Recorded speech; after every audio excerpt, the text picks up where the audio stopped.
بسم اللہ الرحمن الرحیم۔ آج کے دن پاکستان کی جمہوری لحاظ سے بہت کریٹیکل دن تھا۔ لوگوں نے اپنا آزادی کی خاطر نکلنا تھا اور زیادہ سے زیادہ تعداد میں ووٹ دینا تھا۔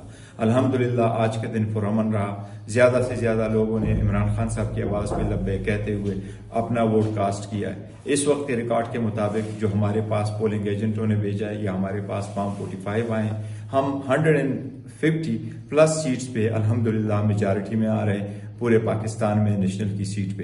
اسی طرح انشاءاللہ تعالی ہماری میجارٹی ہے اس میں KPK میں بھی، تو انشاءاللہ تعالی نیکسٹ گورنمنٹ ہم بنائیں گے، چاہے وہ وفاق میں ہے، چاہے وہ پنجاب میں اور چاہے وہ KPK میں ہے۔ انشاءاللہ تعالی ہم پنجاب میں اور KP میں اور فیڈرل گورنمنٹ میں انشاءاللہ حکومت بنائیں گے۔ ہماری بہت میجارٹی آ رہی ہے۔ میں ساتھ ساتھ یہ بھی کہہ دوں کہ نتائج چینج کرنے کی کوشش کی جا رہی ہے، کیونکہ جب تک رزلٹ آنا ہے تو رزلٹ کو آنا ضروری ہوتا ہے 2 بجے تک۔ یہ الیکشن ایکٹ میں دیا گیا ٹائم ہے۔ ابھی تک ساری رزلٹ اور فل 100% رزلٹ سو پار نہیں آئے۔ میری الیکشن کمیشن سے آخری درخواست ہے کہ جلد سے جلد نتائج کا اعلان کیا جائے۔